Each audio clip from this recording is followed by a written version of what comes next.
This is the apeman SEEKER R1, which they are calling a new era cycling camera. It has some pretty unique features, so in this video I'm going to show you what's in the box and then take it out for a test. On the back here it goes over some of the main features, which include a digital rear view mirror, an anti-collision laser bike lane, a smart sci-fi digital dashboard, and the fact that it is also a standalone action camera. It also highlights that there is a smart taillight as well as a massive 5,000 milliamp battery. Time to open it up and see what it looks like. This bag here looks like it could attach to the bike itself if you wanted to carry it somewhere before mounting it.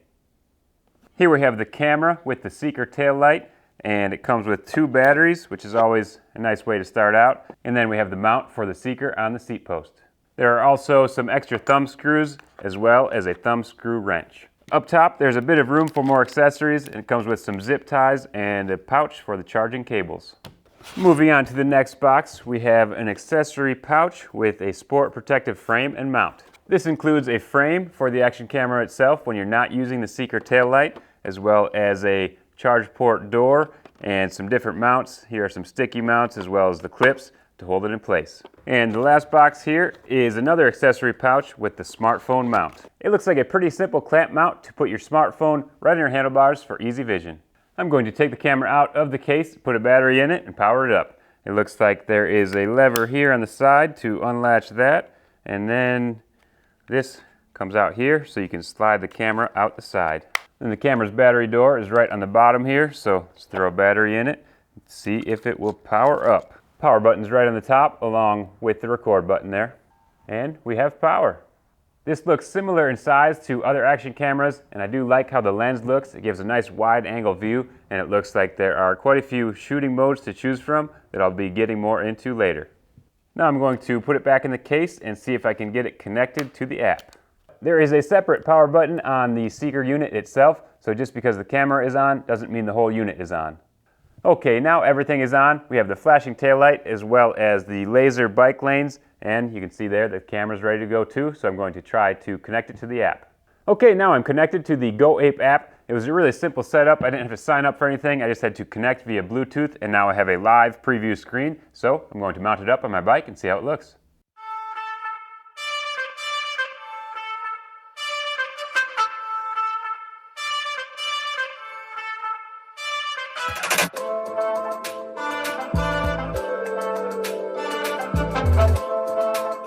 Alright, I'm out on the road now, and the first thing I'm noticing is that I wish the screen was a little bit brighter.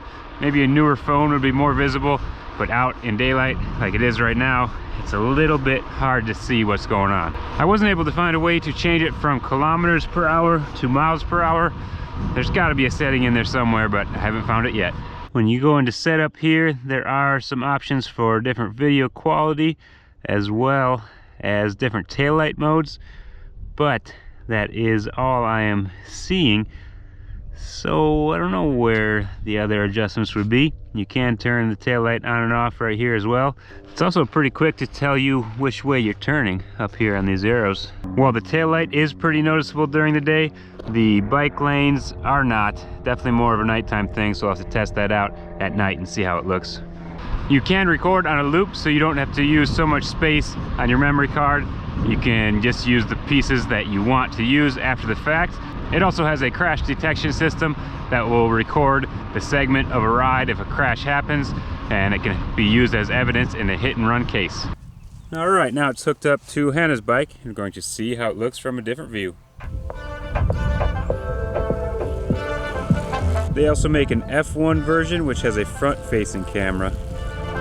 It does seem pretty visible for such bright daylight right now.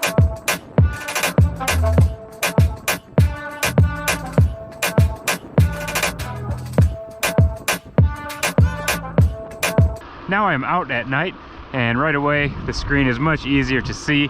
I think it should be pretty easy to tell when a car is coming. Also, you should be able to see the headlights coming from quite a distance. So I'll ride around a little bit until a car comes up behind me, so I can hopefully show you what that looks like. Here is what the anti-collision bike lanes look like at night, and the taillight here is very bright. Should make it easy for people in vehicles to see you. Okay, I was just riding around a bit and it disconnected. Not sure why. And we're back. Okay, there's a car coming, so let's see how it looks here.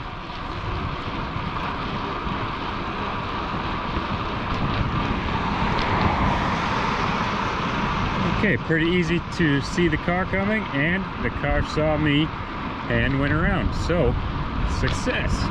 Okay, we are out mountain biking to test the apeman as an action camera. I'm on a unicycle, Hannah's on a mountain bike, running 4K 30 frames per second with stabilization on right now. I didn't change any of the other settings, so this is all as it comes up, automatic out of the camera. Just gonna get a stationary shot here of Hannah ripping this berm. Oh yeah.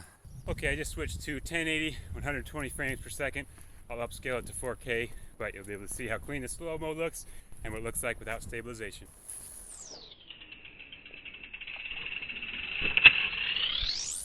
Okay, now the camera is mounted up on Hannah's helmet. I was trying to connect to the app and watch to see how the angle was, and it kept wanting to disconnect, so the range wasn't as good as I had hoped.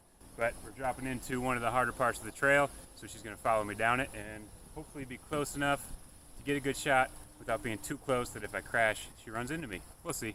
Take Rudy downhill first. This is so tricky on one wheel. Oh my god. Well, it's got rough.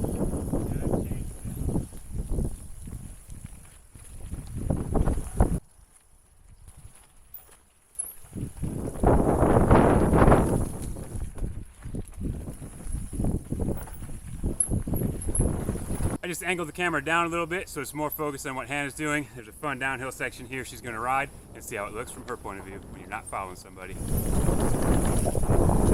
Woo. Okay, I'm going to do a little follow cam action running behind Hannah on this berm. See how the stabilization is in there, and then go to slow-mo.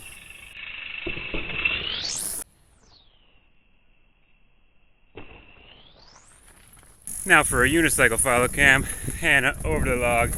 I'm going around this time. I don't think my computer is going to like this, but here's a sample of 2.7K 120.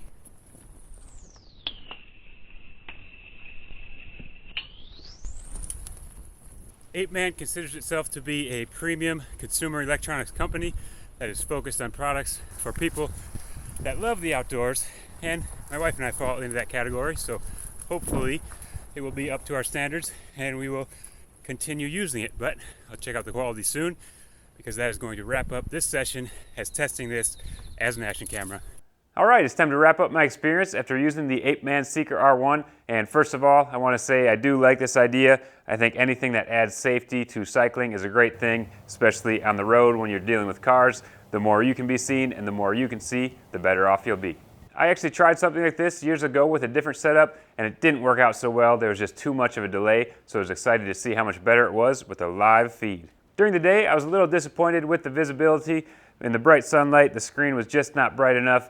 Maybe a newer phone would solve that, but with mine, it just didn't work that well to be able to see what was coming up behind you. If you took your time and looked close enough, you could probably still tell if a car was coming, but I was hoping to be able to just take a quick glance and know what was behind me.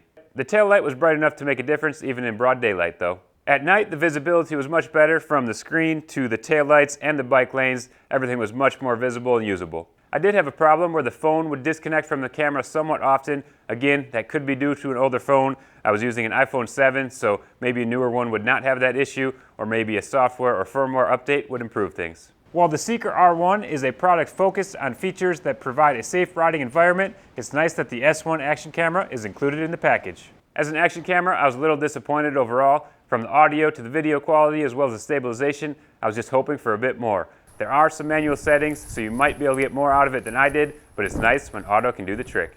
I can see a lot of potential for this setup, and I hope that apeman continues to work on and improve things.